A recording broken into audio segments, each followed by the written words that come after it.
I know we all came here today to hear some cellos, but a wedding also happened, so I thought that I would take a little time to acknowledge that. For as long as I can remember, Jason and Jason have said absolutely no speeches at the wedding. None.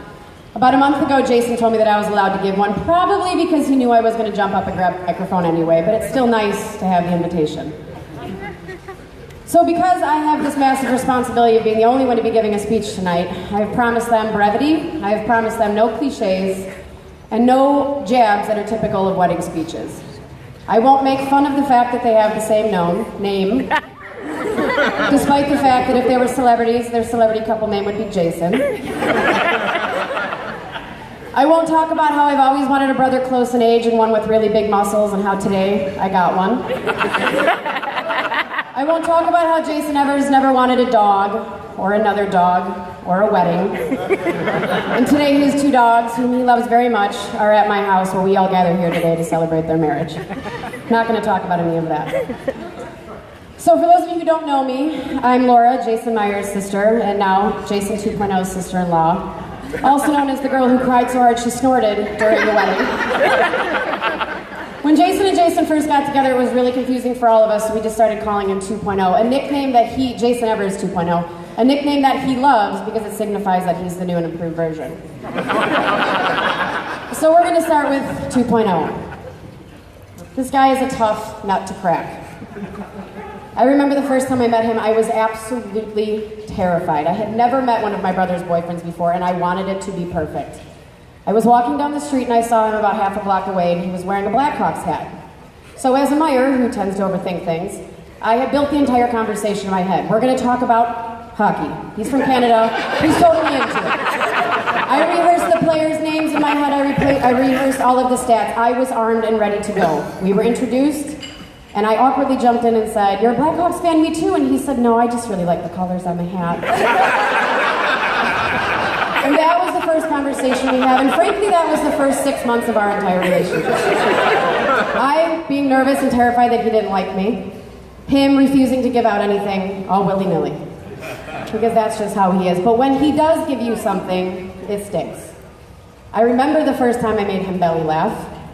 It was May 7th, 2016. We were at Kenny's Irish Pub and Grill, and I told a joke about Wilford Brimley.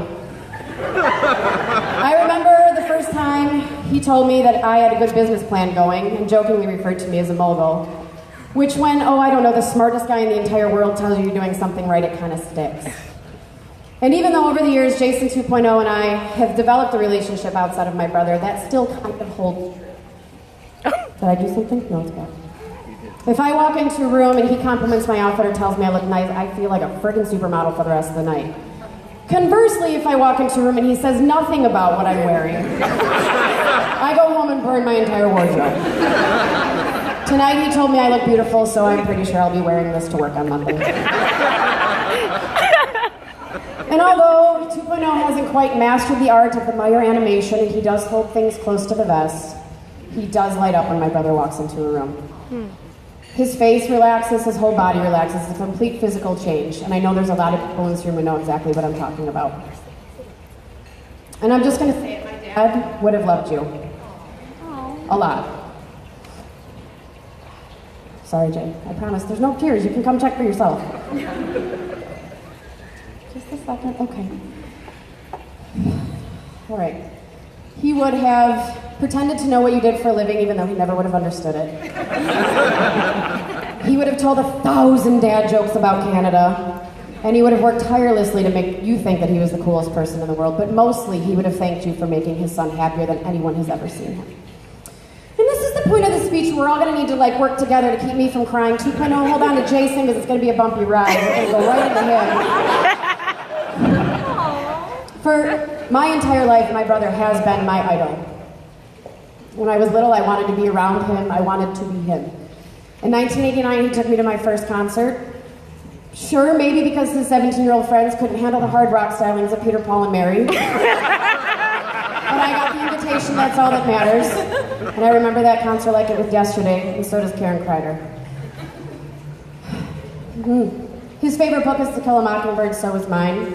He named his cat after a character, I named my dog after the author. He went to a Grateful Dead concert once, and I became an awkward deadhead for 2 years in high school. His favorite show is West Wing. I've seen it 10 times through. And now that I'm listing it out loud, it's a little embarrassing, but that's just kind of how it is. Jason and I have a very unique relationship. There's a bit of an age gap, a massive age gap between me and my brother. And yet I am still closer to him than just about anybody in my life. And because we're Meyers and have a flair for the dramatic, it hasn't always been an easy road. We've had some very interesting times over the years, but we have always managed to claw back into each other's lives. Because that's the thing about Jason and I, is that we never give up on one another. We never will. So thank you, brother, for being my idol. Thank you for falling down first and showing me what it meant to stand back up. Thank you for putting adventure in my life and reeling me back in when I had a little too much adventure. And most recently, thank you for teaching me what it meant to be in a relationship. Jason and I, if you don't know, had a little bit of a learning curve here. And I'm just happy that he started the process a couple of years before me. Still to this day, I will call my brother and complain about something dumb that Rob did. He'll empathize, he'll listen, and by the end of the conversation, he'll have taken Rob's side, which he does every single time. But he does so in a way that doesn't make me mad at him and makes me realize that actually I'm the person who was wrong. So yeah, Rob thanks you too. So thank you for all of that. And on behalf of my family, I welcome 2.0 to the family. We knew from the moment that we met him that this was going to happen. It's just really nice to have it all official. So, if we could raise a glass to the happy couple. I stole this drink from somebody, so it's James, so it's probably Greg's. Wish them a lifetime of health and happiness. Much love to you both.